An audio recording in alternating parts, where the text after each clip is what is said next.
Mi nuera me miró a los ojos y me dijo sin pestañear: «Nos casamos ayer, solo para la gente especial». Y yo me quedé allí con el teléfono temblando en la mano, escuchando cómo el mundo que había construido para mi hijo se rompía como un plato contra el suelo. Pero lo peor no fue eso. Lo peor fue lo que vino después. Una semana más tarde, esa misma mujer, con la voz más seca que una piedra al sol, me gritó: «El alquiler está vencido. ¿Lo has pagado?». Ese día, por primera vez en mi vida, dejé de ser la madre buena, callada y útil que todos esperaban, y respondí fría, cortante como nunca antes: «Te lo advertí». Ella no lo sabía, pero aquella frase no era una amenaza, era el principio de mi venganza.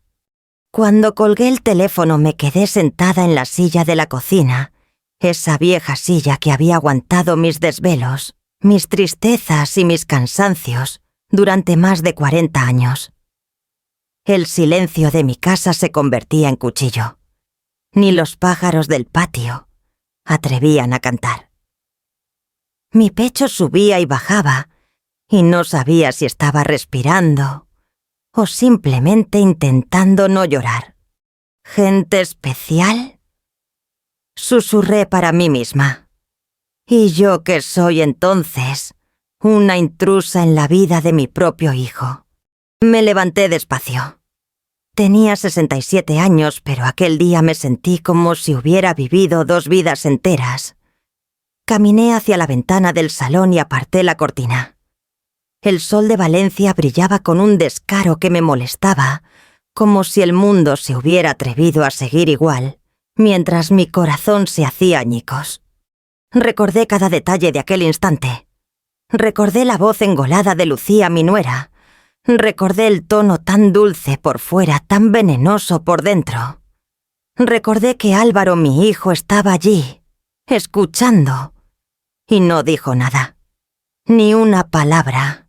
Ni un mamá, luego hablamos. Ni un perdona. Nada. Era como si yo hubiera desaparecido de su vida. Apreté el borde de la mesa con fuerza. ¿Cómo hemos llegado a esto?, pensé. Mi mente viajó atrás a las madrugadas de doble turno, limpiando habitaciones de hotel para pagarle a Álvaro los libros del colegio. A los uniformes lavados a mano porque la lavadora se rompía y no tenía con qué arreglarla. A los cumpleaños improvisados con bizcocho casero porque no podíamos permitirnos más. Álvaro siempre fue mi razón, mi orgullo, mi niño. Nunca le faltó un plato de comida caliente, ni un abrazo cuando lo necesitaba. Nunca una mala palabra. Nunca un reproche. Y aún así, me había dejado fuera del día más importante de su vida. Me habían borrado de su boda como si yo fuera un borrón feo que mejor eliminar de la foto. Sentí un nudo en la garganta, pero esta vez no lloré. No. Mis lágrimas ya no eran gratis para nadie. Respiré hondo. Fui a mi dormitorio. Abrí el cajón inferior del armario y saqué mi libreta verde. Esa libreta que nadie conocía, la que llevaba 20 años escondida, la que contenía cada euro que había ahorrado con mi trabajo en la cocina de aquel restaurante de renombre, donde pasé 2 décadas sudando frente a los fogones, mientras hacía ver a todo el mundo que vivía modestamente. La abrí con manos firmes. Las cifras me miraron desde la página, mis ahorros, mis inversiones, mi seguridad. No era rica, pero pobre tampoco era. Y desde luego, no era la mujer miserable que Lucía creía poder manejar. «Querida», murmuré como si ella pudiera oírme, «te has equivocado de suegra». Cerré la libreta y la dejé en la cama abierta. La luz de la tarde caía sobre los números haciendo que parecieran más brillantes, como si la vida me estuviera guiñando un ojo. A la mañana siguiente, cuando mi teléfono sonó, y vi el nombre de Lucía en la pantalla. Mi respiración se volvió más fría que el mármol. Sí, contesté sin emoción. El alquiler está vencido, dijo ella sin siquiera saludar. ¿Lo has pagado ya? ¿Cómo acordamos? Acordamos. Qué palabra tan graciosa. Yo no recordaba ningún acuerdo. Solo recordaba el tono condescendiente con que semanas atrás me había dicho tú que no gastas en nada. Podrías ayudarnos un poquito, ¿no?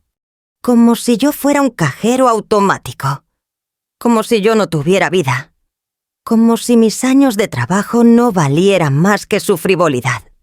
Respiré despacio dejando que mi silencio hablara por mí. Y entonces dije esa frase. Te lo advertí. Advertirme qué respondió ella molesta. Habla claro, María. Tenemos que pagar. Yo sonreí por primera vez en mucho tiempo. Pronto lo entenderás. Y colgué. Aquel fue el instante exacto en que algo dentro de mí despertó. Algo que llevaba años dormido. Una fuerza que las madres españolas de antes conocemos muy bien, el orgullo silencioso. El que no estalla pero tampoco se rompe. El que no grita pero se cobra cada herida con elegancia. Ese día dejé de ser la mujer a la que pueden mandar mensajes exigiendo dinero. Dejé de ser la madre a la que pueden dejar fuera de una boda. Dejé de ser la señora discreta que nadie mira dos veces. Ese día, mientras el sol caía sobre la ciudad, empecé a ser yo misma. Y aunque aún no lo sabía, el camino que iba a recorrer después no solo cambiaría mi vida, sino también la de mi hijo. Porque la venganza que estaba a punto de empezar no era rencor, no era odio, era justicia. Justicia de madre, justicia de mujer. Y la justicia cuando llega tarde llega con más fuerza. Pero lo que vino después fue mucho más grande de lo que podía imaginar.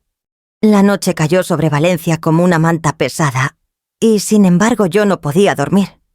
Me quedé sentada en la cama con la libreta verde abierta sobre mis rodillas, mirando los números como si me estuvieran recordando quién era en realidad y quién había decidido dejar de ser.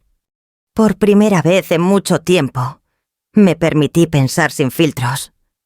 No en lo que los demás esperaban de mí.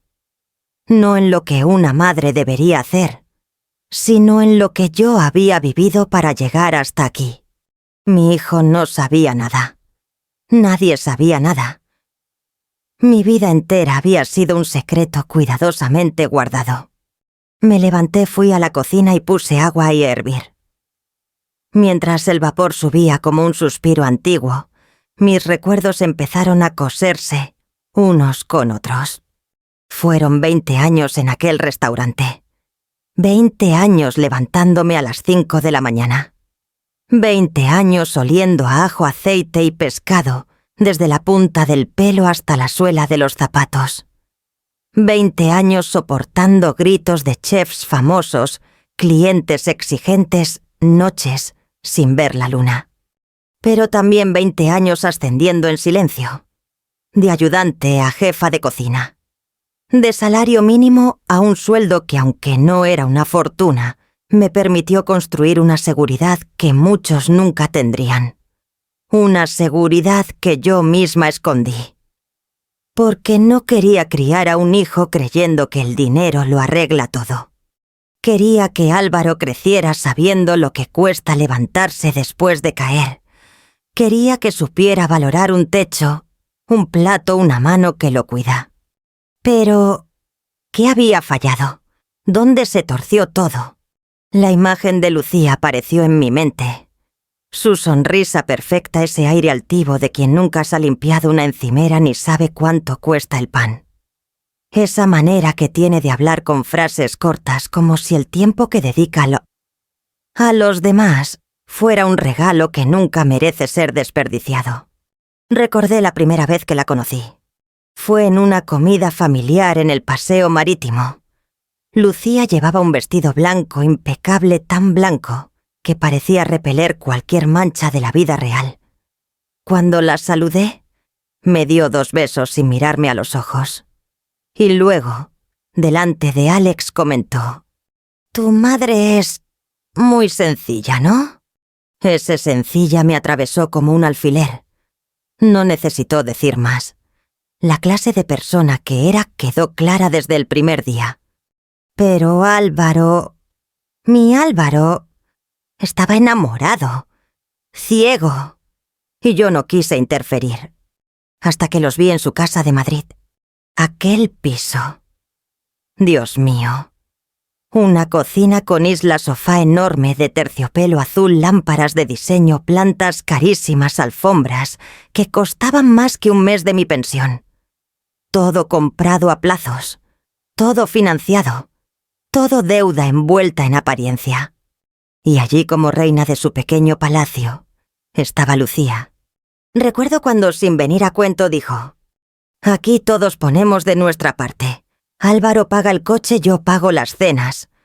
Tú, María, podrías ayudarnos con el alquiler. Total, vives sola y no gastas en nada». Me quedé en silencio. No porque no supiera qué contestar, sino porque entendí algo. No querían ayuda, querían dependencia. Querían una madre que financiara su estilo de vida. Querían una suegra que obedeciera. Y yo ya había obedecido demasiado en la vida. Aquella noche, frente a mi taza de infusión, decidí repasar cada indicio que había pasado por alto. Lucía criticando mis regalos porque eran muy humildes. Lucía corrigiéndome cada vez que hablaba. Lucía diciéndole a Álvaro que yo no sabía comportarme en ciertos ambientes. Lucía presionando para que la boda fuera íntima, pero excluyéndome únicamente a mí. Todo encajaba, todo tenía sentido. Para ella yo era un obstáculo, una pieza vieja que no combinaba con su salón moderno. Pero lo que ella nunca imaginó era que bajo mi ropa sencilla, bajo mis zapatos baratos, bajo mi peinado sin pretensiones, había una vida entera de esfuerzos, aprendizajes y decisiones inteligentes. Yo no era pobre, yo no era ignorante, y desde luego no era manipulable. Cerré la libreta y la guardé. Había llegado la hora de actuar. A la mañana siguiente tomé un autobús hacia el pueblo donde crecí. El paisaje cambió de edificios a campos, de ruido a silencio. Y cuando vi aparecer la vieja casa familiar, mi corazón se apretó. Allí estaba, con sus paredes encaladas, su puerta de madera, sus tejas desgastadas. Muchos creían que estaba abandonada. Incluso Álvaro pensaba que ya no tenía valor. Lucía, en su infinita ignorancia, había dicho una vez: «Algún día podríamos venderla. Seguro que vale algo aunque esté tan antigua». Yo sonreí, porque detrás de esa apariencia humilde, la casa escondía un terreno grande, una ubicación privilegiada y un valor sentimental que no se compra con tarjetas de crédito. Saqué mis llaves. Entré. El olor a polvo, a madera vieja, a recuerdos, me envolvió como un abrazo. Me senté en la mecedora de la sala y cerré los ojos. Aquí, en este lugar, podía pensar con claridad. Mis manos repasaron el respaldo de la silla mientras ordenaba mis ideas. No buscaba destruir a nadie. No buscaba causar daño gratuito. Buscaba recuperar mi dignidad, poner límites y dejar claro quién era yo. Ese día tomé 3 decisiones. Actualizar las escrituras de la casa dejando todo legal y protegido. Impulsar mis ahorros destinando una parte a inversiones seguras. Dejar de permitir que me tratasen como si fuera un cajero automático. Porque si algo había aprendido en 67 años, era que la generosidad sin límites se convierte en esclavitud. Miré por la ventana. El cielo estaba despejado, el pueblo en calma. Y supe que desde ese momento La historia no volvería a escribirse sin mí. Lo que Lucía creía saber sobre mí no era ni el 5% de la verdad. Y el resto estaba a punto de descubrirlo, de la peor manera. El sonido del tren hacia Madrid me envolvía como un murmullo constante. Yo observaba por la ventana cómo el paisaje cambiaba, cómo los campos valencianos daban paso a edificios altos, ruidosos, impersonales. Era curioso, cuanto más me acercaba a la ciudad donde vivía mi hijo, más sentía que me alejaba de él. Habían pasado solo 2 días desde mi visita al pueblo, y aún llevaba en la piel el olor a madera vieja y tranquilidad. Pero ahora, lo que me esperaba era una cena familiar con sabor a juicio, una trampa disfrazada de cortesía. Lucía me había llamado la noche anterior. Su tono tan dulce que casi sabía a falsedad.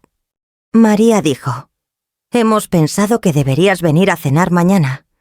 Mis padres estarán también. Queremos integrarte un poquito». Integrarme, dijo. Como si yo fuera una pieza suelta. Como si no fuera la madre del hombre con quien se casó. Acepté, por supuesto. Porque a veces, para ver quién es quién, hay que entrar en su territorio. Cuando bajé del taxi frente al edificio de Álvaro y Lucía, respiré hondo. Era un bloque moderno, de esos que en las fotos parecen hoteles. Luces cálidas en la entrada, jazmines en macetas idénticas, un portero que parecía sacado de un catálogo. Marqué el timbre. Me abrió Álvaro. «Mi hijo». Mi corazón dio un vuelco tan fuerte que me hizo daño. Hacía semanas que no lo veía en persona. Se veía cansado. Ojeras. La espalda algo encorvada. «Hola, mamá», dijo con una sonrisa débil. Quise abrazarlo. Quise decirle tantas cosas. Pero apareció la voz de Lucía desde el pasillo. «Álvaro, no la dejes en la puerta, hombre. Que pase». Y ahí estaba ella, como siempre impecable. Vestido entallado, maquillaje sutil, sonrisa perfecta. Un depredador envuelto en seda. Se acercó a darme 2 besos rápidos, secos. «María, qué bien que viniste», dijo como si fuese un favor que yo hacía, dejando que me humillaran otra vez. Entré. La casa estaba más perfecta que la última vez. Todo olía a perfume caro, a velas decorativas, a control. Sus padres ya estaban sentados en la mesa. Ella me señaló el asiento del extremo, el más incómodo, el que quedaba lejos de la conversación. «El rincón del invitado que sobra. Siéntate aquí, María», ordenó con suavidad fingida. Me acomodé. Vi cómo Lucía servía vino caro en todas las copas, excepto en la mía, donde dejó agua. «El vino es fuerte», explicó. «No querrás que te marees». Anoté la primera falta. Vendrían más. La conversación comenzó. Lucía guiaba cada tema como si fuese la dueña del mundo. «Mis padres han comprado una casa en Javea», decía. «Hemos cambiado de gimnasio, el otro no era lo suficientemente exclusivo. Pensamos viajar a Italia, pero Roma está tan llena de turistas baratos». Sus padres asentían orgullosos. Álvaro hablaba poco. Muy poco. Yo los observaba a todos como si estuviera tomando nota para un examen. En un momento la madre de Lucía me miró con una sonrisa diplomática. «¿Y tú, María, has viajado últimamente?» Sus ojos tenían esa chispa de condescendencia que solo tienen quienes creen que están por encima de ti. Yo sonreí tranquila. «He estado ocupada. Ya sabes, la vida no siempre te da esos lujos». Lucía soltó una risa breve. «Bueno, claro, cada uno tiene su realidad. Segunda falta». Luego vino el plato fuerte. La conversación sobre la casa del pueblo. «Álvaro nos contó que tienes una casita por ahí», dijo el padre de Lucía. «Qué sitio tan curioso». «Curioso». Otra palabra disfrazada de desprecio. Lucía intervino rápido. Estuvimos pensando que si la arregláramos un poco podría servirnos para ahorrar. Ya sabes, vosotros los mayores no necesitáis tanto espacio. Yo levanté una ceja. ¿Vosotros? ¿Quiénes son vosotros? Álvaro y yo, respondió ella casi ofendida. Es evidente. Ah, dije fingiendo ingenuidad. ¿Y yo? ¿Qué pintaría en esa reorganización? Lucía giró la cabeza hacia otro lado. Bueno, podrías vivir en un pisito o alquiler barato cerca. No algo más. Adaptado. Adaptado. Tercera falta. Álvaro bajó la mirada. No dijo nada. Respiré hondo. Me mantuve serena. Porque la calma es la mejor herramienta del que sabe más de lo que enseña. Ya veremos, dije simplemente. Después de la cena, Lucía trajo un sobre. María me dijo: ya sabes que este mes nos viene un poco apretado. Aquí tienes el recibo del alquiler. Si pudieras ingresarlo mañana. Lo dejó delante de mí como si fuese mi obligación natural. El recibo, la cantidad, la fecha, la exigencia. Yo tomé el papel con 2 dedos despacio. Lo miré, lo doblé y lo metí en mi bolso. Lo pensaré. Ella frunció el ceño. ¿Cómo que lo pensarás? Álvaro dijo que sí. Miré a mi hijo. Estaba pálido. Prisionero entre 2 mujeres, entre su sangre y su miedo. Álvaro, dije con suavidad. ¿Has dicho eso? Él tragó saliva. Asintió sin mirarme. Fue idea de Lucía, dijo casi en un susurro. Ella lo fulminó con los ojos. Pero la verdad ya estaba ahí. Me levanté. Cogí mi abrigo. Respiré hondo. Gracias por la cena. Caminar hacia la puerta fue como atravesar una nube de arrogancia. Pero cuando salí, el aire fresco me golpeó la cara y sentí algo poderoso. Control, claridad, dirección. Ya no era la invitada humillada. Era la mujer que veía a todos jugar un juego, sin saber que yo ya había empezado a jugar el mío. Y yo sabía jugar mejor que todos ellos juntos. El amanecer del día siguiente tenía otro color. No era el gris apagado de mis mañanas cansadas, ni el dorado tibio con el que solía despertar Valencia. No, era una luz distinta, nítida, afilada, clarísima, como si el sol mismo hubiera decidido iluminar mi determinación. Yo sabía perfectamente que la cena de la noche anterior no había sido una simple reunión familiar. Había sido un examen, un intento de medir mi docilidad, una prueba para ver hasta dónde podían empujarme. Y ellos creían que yo había suspendido. Pero lo que no sabían era que yo había cambiado las reglas del juego antes de que ellos movieran su primera pieza. Antes de salir de casa abrí la libreta verde y repasé mis notas. Allí estaba todo mis ahorros, mis inversiones, las fechas importantes, los documentos que debía revisar. Mi vida completa ordenada como una receta de cocina. Mezclar, calentar, dejar reposar. Y ahora, actuar. Hoy tenía 3 objetivos claros. Proteger mi casa del pueblo legalmente. Blindar mis ahorros de cualquier intento de manipulación emocional o económica. Poner límites sin decirlo en voz alta. La venganza más elegante no necesita gritos, solo precisión. Tomé el autobús hacia el pueblo. A medida que nos alejábamos de la ciudad sentí que mi cuerpo se relajaba. El paisaje rural me recordaba a quién era yo antes de que las exigencias de los demás intentaran moldearme. Llegué a la notaría. El edificio olía a madera encerada y a papeles guardados por décadas. El notario, un hombre mayor con gafas gruesas, me recibió con un respeto que no solía recibir en la ciudad. ¿Qué desea hacer, María?, preguntó ajustándose las gafas. Saqué del bolso un sobre con documentos. Actualizar escrituras. Dejar todo bien atado. antes de que alguien intente tomar decisiones por mí.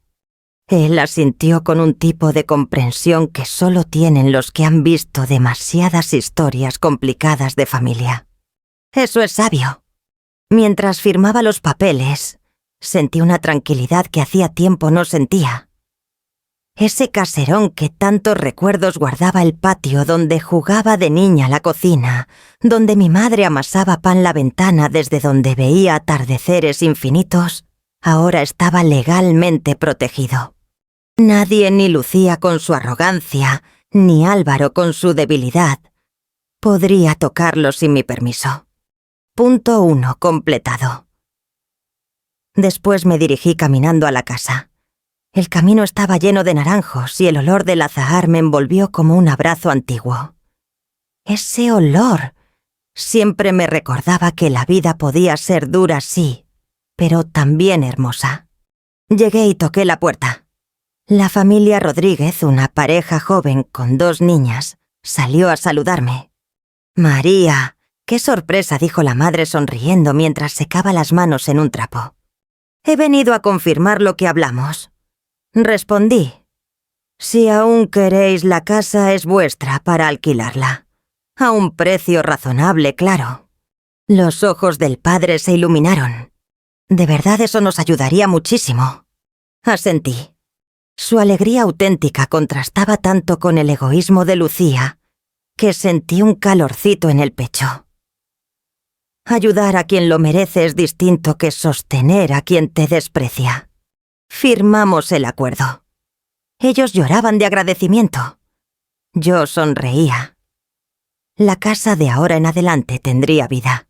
Ni un rincón estaría vacío para que alguien intentara arrebatármela. Punto 2 completado. De vuelta y a Valencia, decidí que era el momento perfecto para comenzar la parte más delicada de mi plan, el silencio estratégico. No buscaría pelea. No confrontaría directamente. Simplemente dejaría que la verdad cayera sola, que cada acto de desprecio se volviera contra quienes lo lanzaron. A media tarde mi móvil vibró. Era Álvaro. «Mamá, ¿has pensado en lo del alquiler?», preguntó con voz tímida. Sí, respondí mientras regaba las plantas del balcón. «¿Y qué has decidido?» «Que necesito tiempo». Se hizo un silencio incómodo. «Es que... Lucía está un poco nerviosa», balbuceó. «Dice que contábamos con tu ayuda». «Lucía cuenta demasiadas cosas que no son suyas», respondí tranquila. Él no contestó. Sabía que tenía razón, pero aún no tenía el valor de admitirlo. Álvaro añadí: «Hijo, yo siempre estaré para apoyarte, pero ayudar no significa obedecer». «No entiendo». «Ya lo entenderás». Y colgué. No había gritos. No había insultos. Solo una verdad simple, firme, que no necesitaba adornos. Esa misma noche recibí un mensaje de Lucía.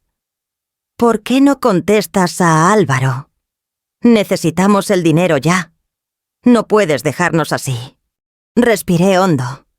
Qué curioso, cuando me excluyeron de la boda, no pensaron en cómo no podían dejarme así. Cuando me humillaron en la cena, tampoco. Escribí una respuesta breve. «Estoy ocupada.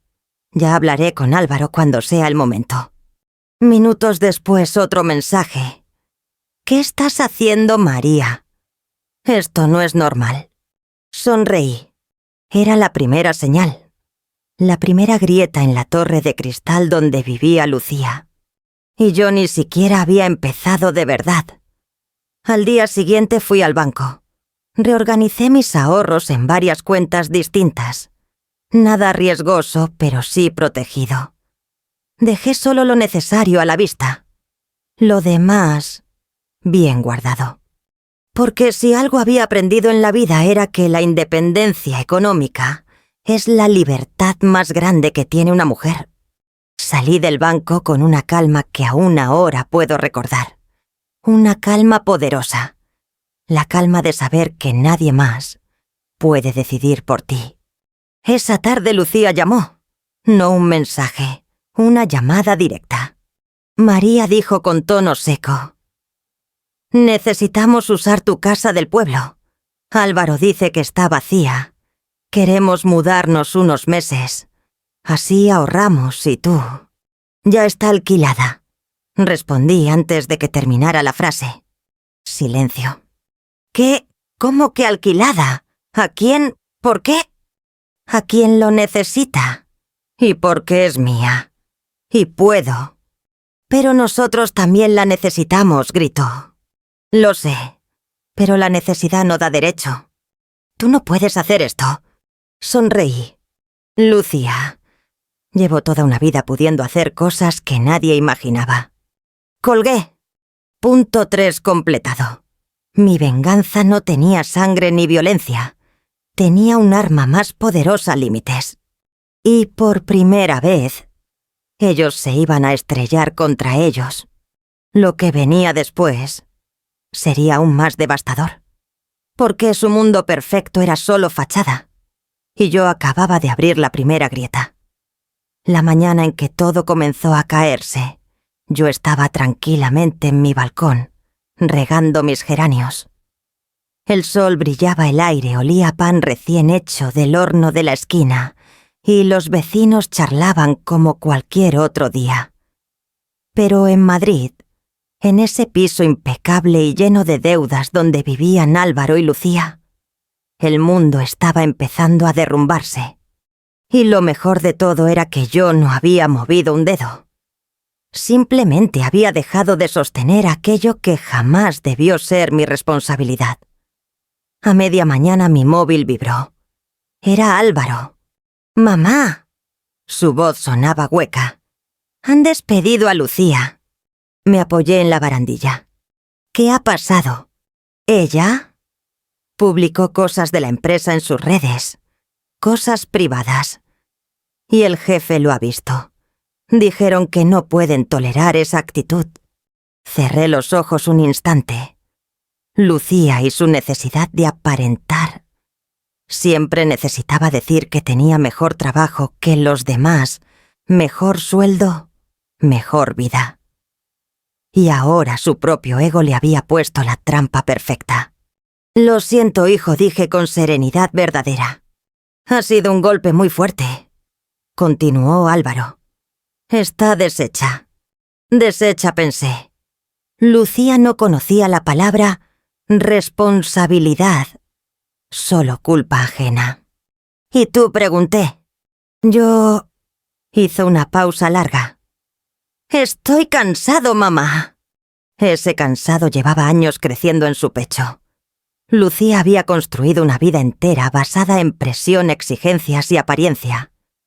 Y Álvaro, que siempre había sido sensible, se había ido apagando como una vela sin oxígeno. Pasaron 2 días.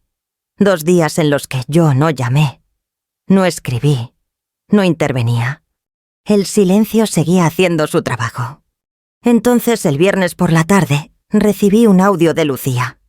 Su voz temblaba. «María, el casero ha subido el alquiler. No podemos pagarlo.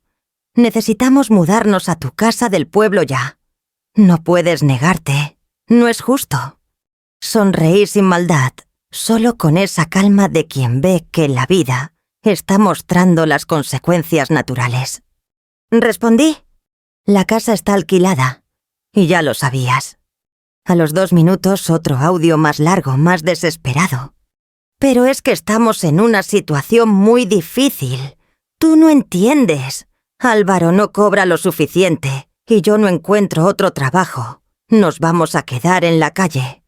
A la culpa, la manipulación emocional, la vieja táctica. «Pero esta vez no funcionaría», le contesté. «Entiendo más de lo que crees, pero no confundiré entender con obedecer». El domingo llegó el golpe final. Álvaro llamó, y esta vez estaba llorando. «Mamá, nos van a echar. El casero nos ha dado 15 días. No tenemos a dónde ir». Mi corazón se encogió porque aunque la venganza era necesaria, yo seguía siendo madre. Y el sufrimiento de un hijo es el único sonido que perfora cualquier armadura. Álvaro, dije despacio. Escúchame. Lo que está pasando no es culpa tuya.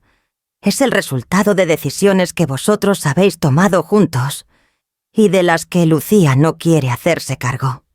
Él sollozó. Yo lo sé. 3 palabras. 3 palabras que me demostraron algo enorme. Álvaro estaba despertando.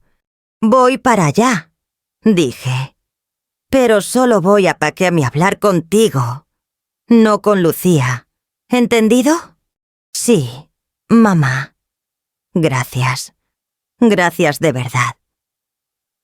El tren parecía avanzar más lento esta vez. No sentía rabia. No sentía venganza.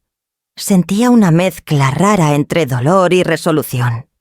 Al llegar al portal del edificio los vi. Álvaro sentado en un escalón, la cabeza entre las manos.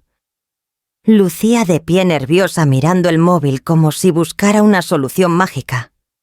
Tenían 2 maletas pequeñas a su lado. Eran la imagen perfecta de una vida que se desmorona. Lucía me vio primero.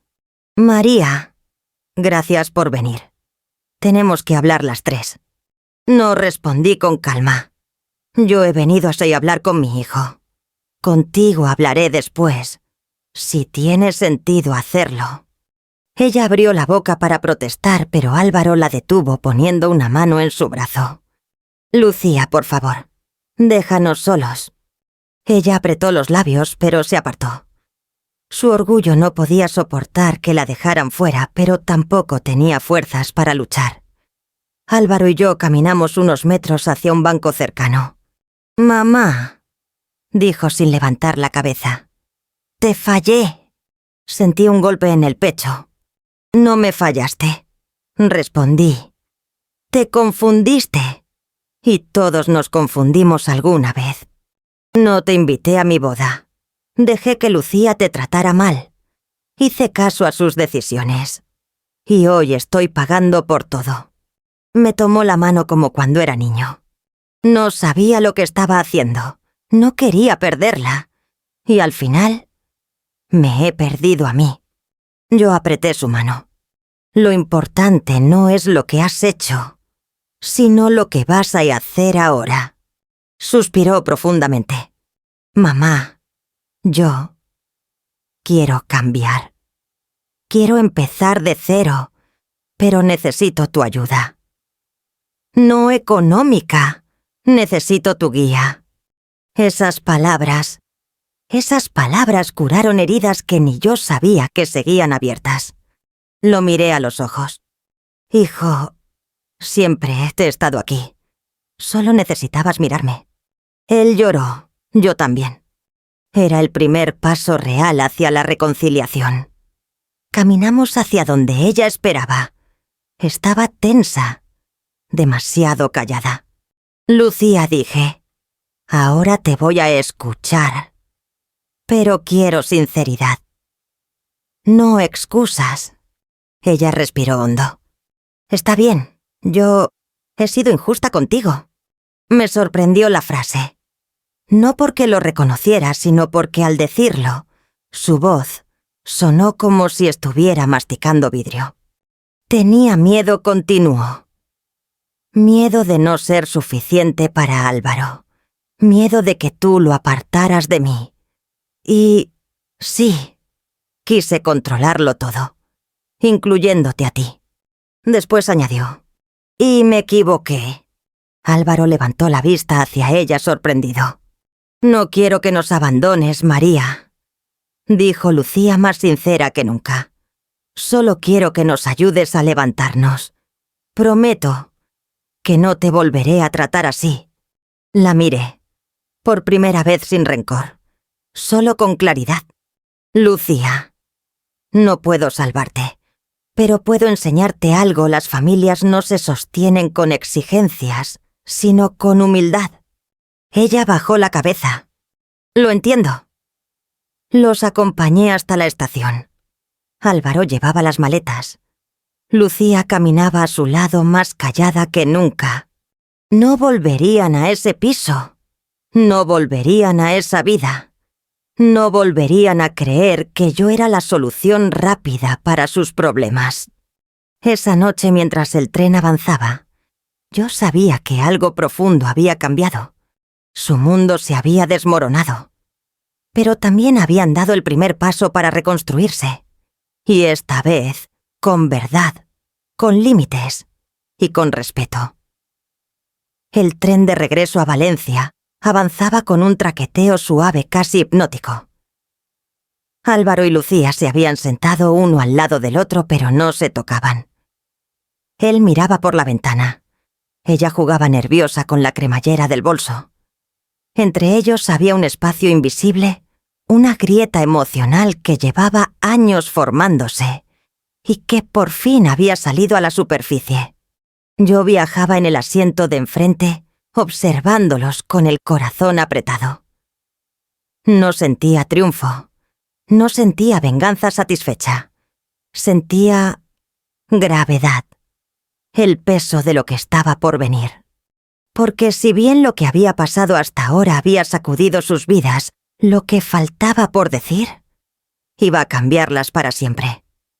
Al bajar del tren, la tarde estaba cubierta por un cielo gris plata, como si la ciudad percibiera el momento delicado que estábamos viviendo. Caminamos juntos hacia mi edificio arrastrando las maletas. Álvaro iba en silencio. Lucía algunos pasos detrás, casi como una niña castigada.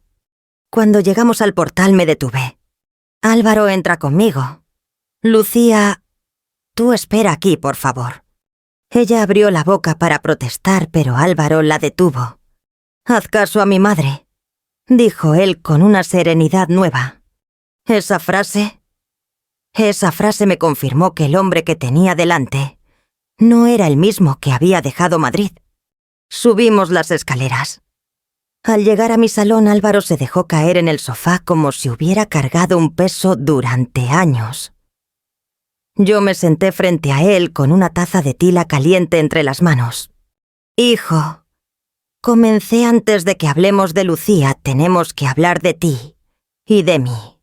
Alzó la vista con los ojos todavía húmedos. Sí, mamá. Me incliné hacia adelante. Álvaro, tú sabes que te quiero, pero también sabes que he estado callando demasiado tiempo. Lo sé, susurró. Y lo siento mucho. No es cuestión solo de sentir. Es cuestión de entender, respondí. Respiró hondo como preparándose para una confesión. Me alejé de ti por miedo, mamá. Pensé que si no seguía todas las reglas de Lucía la perdería. Y no quería vivir otro abandono. Papá se fue cuando yo era un niño. Y yo no quería repetir esa historia. Sentí un pinchazo en el pecho. Hijo mío, dije, yo nunca te abandoné. Ni lo haría. ¿De verdad creías que amar a tu madre podía alejarte de tu esposa? Lucía decía que tú querías controlarme, que me hacías sentir culpable para mantenerme cerca. Y yo la creí. Sus palabras ardieron, pero no de rabia. Ardieron como una herida que por fin recibe aire. Álvaro, respondí con suavidad. Yo nunca quise controlarte. Quise protegerte, pero proteger demasiado también es una forma de herir. Él levantó la cabeza sorprendido. ¿Herir? Sí. Yo te enseñé a ser responsable. Te enseñé a trabajar, pero nunca te enseñé a poner límites. Siempre que necesitabas algo, yo estaba ahí, antes incluso de que lo pidieras. Y ahí estaba mi parte de culpa desnuda inevitable. Te hice creer que las cosas se resolvían solas, y luego llegó alguien que quería que las resolvieras tú, a su favor. Álvaro pasó las manos por su cara. Mamá, perdóname. Te traté con una injusticia terrible. Te dejé fuera de mi boda. Dejé que te humillaran. Dejé que te usaran. Me acerqué y tomé sus manos entre las mías. Lo importante no es lo que hiciste, sino que ahora lo ves. Sus ojos brillaron. Quiero empezar de cero, pero no sé cómo. Te enseñaré, dije. Y ese fue el primer paso real hacia la reconciliación. Me levanté y fui al dormitorio. Saqué la libreta verde. Esa libreta que había sido mi secreto durante 2 décadas. La puse en la mesa frente a él. «Ábrela». Álvaro la miró como si fuese un objeto prohibido. La abrió despacio. Y cuando vio las cifras, los ahorros, los movimientos, los años de trabajo ordenados en páginas llenas de tinta, se quedó sin aire. «Mamá, ¿todo esto? Es tuyo. Y mío seguirá siendo», respondí. «Pero ahora quiero que sepas quién soy realmente. No soy la mujer pobre que Lucía imaginaba. No soy la anciana indefensa que ella creía poder moldear». Él pasó los dedos sobre los números. «¿Por qué nunca me lo dijiste?» «Porque no quería que crecieras creyendo que el dinero te salvaría. Quería que aprendieras que la vida se sostiene con trabajo, con humildad, con respeto». Él cerró la libreta y la abrazó contra su pecho. «Me equivoqué al juzgarte». «¿Y yo me equivoqué al ocultarme?», respondí. «La verdad a medias siempre acaba rompiendo algo».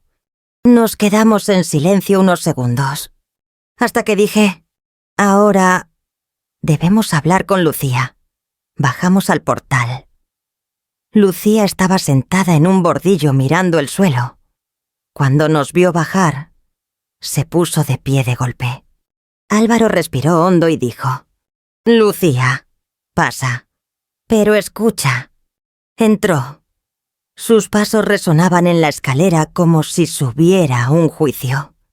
Al llegar al salón se quedó de pie. No se atrevía a sentarse. «Lucía, comencé, lo que ha pasado entre nosotras no puede seguir así. Si vamos a hablar, será desde la verdad». Ella apretó los labios. «Está bien, yo estoy lista». La miré. No veía arrogancia, no veía soberbia, veía miedo y una grieta profunda. «Lucía», dije, «durante años me trataste como si fuera un estorbo. Me excluiste de la boda. Me humillaste en tu casa y me exigiste dinero como si fuera tu obligación moral».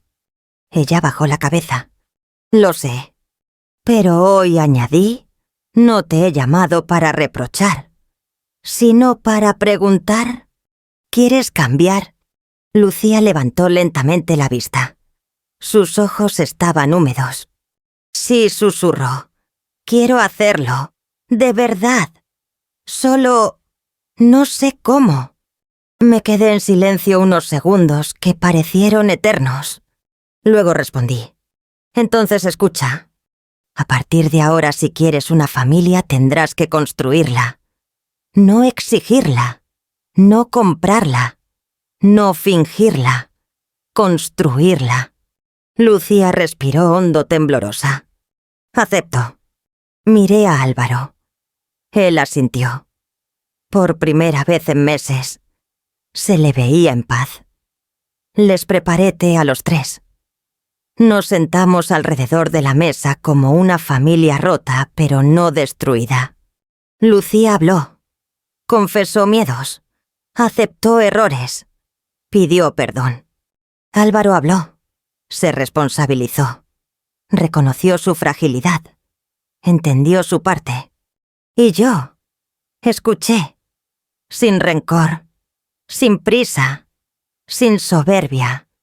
Porque la venganza ya había cumplido su función, no destruir, sino despertar. Y ahora comenzaba algo nuevo, algo que merecía construirse con calma. La noche cayó sobre Valencia con un silencio suave, casi protector, mientras los 3 permanecíamos en mi pequeño salón. La taza de té entre mis manos se había enfriado, pero no me importaba. La verdadera calidez venía de algo que hacía mucho tiempo no sentía, un intento real, honesto, de construir algo nuevo entre nosotros. Álvaro y Lucía estaban sentados uno junto al otro, pero esta vez no había tensión. Había fragilidad, sí, pero también intención. Y eso para mí lo cambiaba todo. Me levanté despacio, di un pequeño paseo hasta la ventana y la abrí. El aire fresco de la noche entró trayendo consigo el olor familiar del pan tostado de la cafetería de abajo y un murmullo de risas lejanas. La vida siempre seguía, y quizá, solo quizá nosotros también podíamos seguir. Mamá, dijo Álvaro detrás de mí. ¿Qué hacemos ahora? Me giré. Él me miraba como cuando era niño y me pedía ayuda para construir un castillo de arena que no se derrumbara con la primera ola. Lucía estaba rígida como si temiera mi respuesta, como si la venganza que había recibido hasta ese momento pudiera extenderse un paso más. Pero la venganza para mí ya había acabado. Lo que venía ahora no era castigo, era elección. Me senté frente a ellos y hablé despacio, midiendo cada palabra. Ahora toca aprender. Los tres. Lucía tragó saliva. ¿Aprender? ¿Qué?